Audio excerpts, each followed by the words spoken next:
দর্শক, ৭১ প্রশ্নে জাতীয় নাগরিক কমিটি বা এনসিপি তাদের অবস্থান স্পষ্ট করার চেষ্টা করছে। পজিটিভ দিক থেকে এটি অবশ্যই ভালো দিক, দেরিতে হলেও তারা উপলব্ধি করছে। তবে সেই বিষয়টি এখনও তারা শক্তভাবে আমাদের সামনে উপস্থাপন করতে পারেনি। মানুষের মধ্যে নানান ধরনের প্রশ্ন রয়েছে, এগুলো কৌশল কিনা।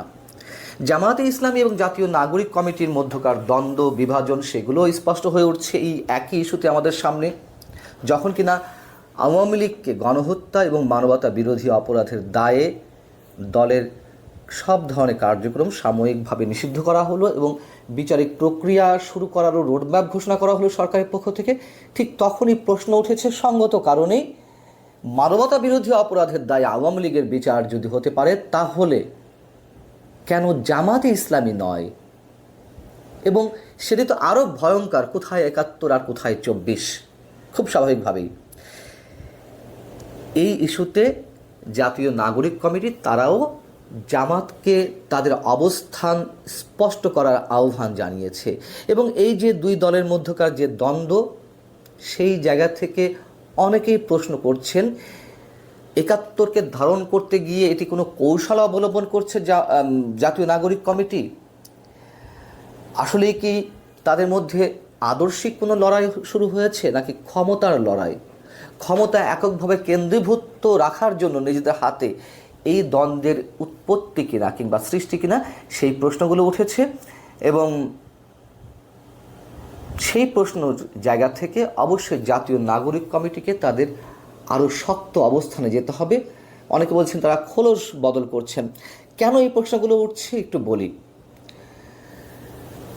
জাতীয় নাগরিক কমিটির উদ্যোগে বা হাসনাত আবদুল্লাহদের আহ্বানে আওয়ামী লীগের নিষিদ্ধের দাবিতে যে ৩ দিনের আন্দোলন গত বৃহস্পতিবার থেকে শনিবার পর্যন্ত, শনিবার এবং শুক্রবারের জমায়েত বা মঞ্চে তাদের যে বক্তব্য, সেখানে অনেকগুলো তুমুল আপত্তিকর বিষয়ের অবতারণা ঘটেছে।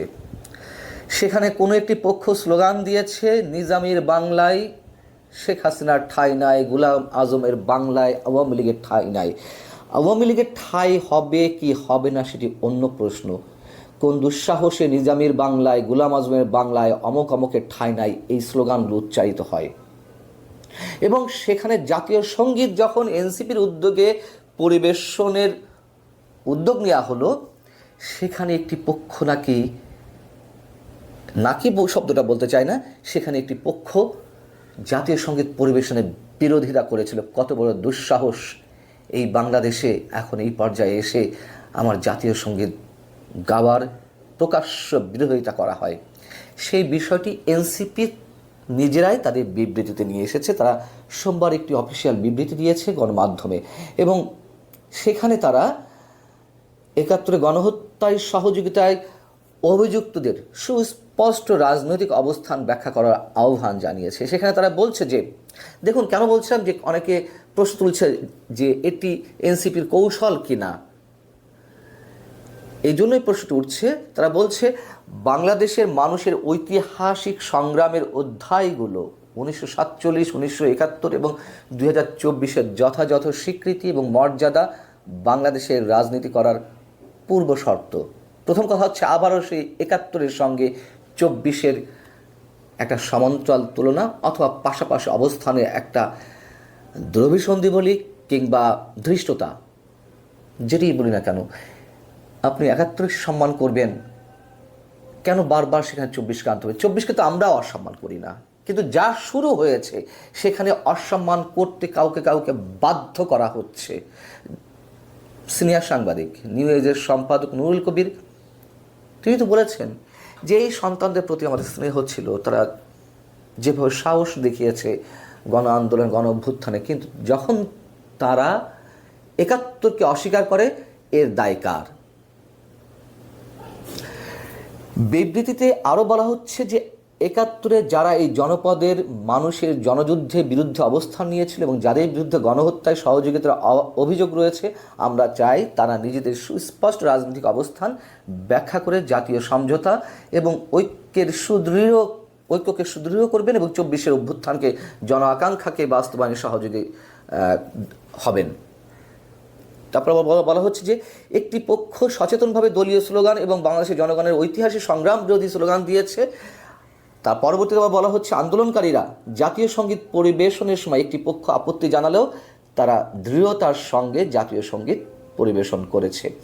এখান থেকে প্রশ্ন উঠছে যে এখনো পর্যন্ত তাদের কথাবার্তায় নানান ধরনের ধূম্রজালের সৃষ্টি হচ্ছে। 24কে সম্মান করেন, 24কে ধারণ করেন, সব কিছু ঠিক আছে, 71-এর সঙ্গে অন্য কোনো কিছুর তুলনা চলতে পারে না। স্পষ্ট কথা, স্পষ্ট কথা, এর মধ্যে কোনো ইফ বাট যদি কিন্তু এসব ধরনের কিছু থাকতে পারে না। এবং তারা নিজেরাই বলছে যে একটি পক্ষ জাতীয় সঙ্গীত পরিবেশনের বিরোধিতা করেছিল, তাহলে এত সহজে সেই পক্ষকে ছেড়ে দেওয়া হলো কেন? সেই পক্ষের সঙ্গে কেন এত সহজেই গলায় গলায় ভাব করে কেন একসাথে শেখ হাসিনার বিরুদ্ধে স্লোগান তোলা হয়, যেখানে আমার অস্তিত্বের বিরুদ্ধে তারা অবস্থান নেওয়ার সুযোগ পায়? এবং এই ধরনের ঘটনা আমরা এর আগেও দেখেছি। মাহফুজ আলম তিনি নিজেও নতুন করে জামাতের বিরুদ্ধে কথা বলেছেন, ইঙ্গিতপূর্ণ কথা বলেছেন, এবং মুক্তিযুদ্ধের ইস্যুতে কথা বলেছেন। বেশ ভালো কথা, আমরা এগুলো পজিটিভলি নিতে চাই।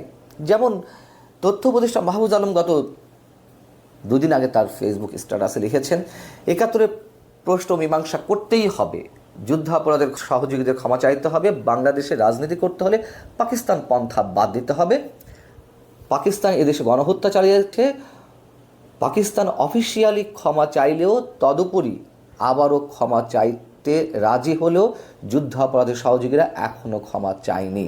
বিষয়টা হচ্ছে যে পাকিস্তান আনুষ্ঠানিকভাবে কি ক্ষমা চেয়েছে? চায়নি তো। এখানে বিভ্রান্তি সৃষ্টি করা হচ্ছে। আবার বলা হচ্ছে এদেশে যারা রাজনীতি করছে পাকিস্তানের পক্ষ নিয়ে বা 71-এর সহযোগীর ভূমিকায় ছিল গণহত্যার, তাদেরকে অবস্থান স্পষ্ট করতে হবে। বেশ ভালো কথা। এর আগে আবার একটি স্ট্যাটাসে মাহফুজ আলম কি বলেছিলেন? গত 13ই মার্চ মাহফুজ আলম আবার তিনি নিজেই লিখছেন তার ফেসবুকে যে জামাত যুদ্ধাপরাধের সহযোগী ছিল, কিন্তু নাহিদ ইসলাম যেভাবে বলেছেন এই অভ্যুত্থানের মাধ্যমে, অর্থাৎ 24-এর গণ অভ্যুত্থানের মাধ্যমে তারা কাফফারা দিয়েছেন, মানে তাদের যত পাপ তাপ ছিল সব কাটা গেছে। আমিও বলেছি জামাতে যারা বাংলাদেশপন্থী তারা এদেশে রাজনীতি করার অধিকার রাখেন। জামাতের নতুন প্রজন্মের অল্প কিছু ব্যতিক্রম বাদে কেউ পাকিস্তানপন্থী নন। তাহলে কি আমরা কি ধরে নেব? তথ্য উপদেষ্টা মাহফুজ আলমের বক্তব্যটি আমরা পজিটিভলি নিতে চাই, নিতে পারলে খুশি হতাম। কিন্তু এই যে মার্চ থেকে মে 2 মাসের ব্যবধান, তার মধ্যে তিনি কথা বলছেন আগের থেকে একটু সুসংহত পর্যায়ে থেকে, কিন্তু তারপরেও বিভ্রান্তি রেখে দিচ্ছেন। কেন? কি কারণে? এগুলো কি খোলস বদলের কোনো কৌশল? এগুলো বলে আবার পুরনো খোলসে চলে যাবেন? এবং হাসনাত আবদুল্লাহ বা সার্জিস আলমরা তারা নিয়মিত জামাতের অনুষ্ঠানে গিয়ে জামাতের বন্দনা করছেন। আবার জামাতে ইসলামী মাহফুজের পদত্যাগ দাবি করেছে, বা জামাত ইসলামী কোনো কোনো পর্যায় থেকে কোনো নেতা তাকে একেবারে ধুয়ে দেওয়া হচ্ছে, যদি মাহফুজ আলম কথা উইথড্র না করে তাহলে তাদের সমর্থন মাহফুজ আলমের উপর থেকে তারা তুলে নেবে। নানান ধরনের আক্রমণের শিকার হচ্ছেন। আবারও বলি, তারা নিশ্চিতভাবে উপলব্ধি করেছেন এই দেশে মুক্তিযুদ্ধের চেতনার বাইরে গিয়ে এদেশে 71কে ছোট করে কিংবা অস্বীকার করে কোনো রাজনীতি চলতে পারে না। এদেশের 95% মানুষ, হাতে গোনা 2-4-5% মানুষ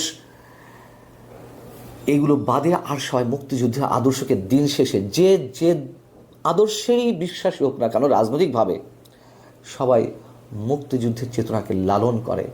মুক্তিযুদ্ধকে যারা অস্বীকার করবেন তাদেরকে একেবারে ছুঁড়ে ফেলা হবে, এ কথা হয়তো তারা বুঝতে পেরেছেন। এই কারণেই মুক্তিযুদ্ধের পক্ষে এখন জয়গান গাওয়ার চেষ্টা করা হচ্ছে ইনিয়ে বিনিয়ে।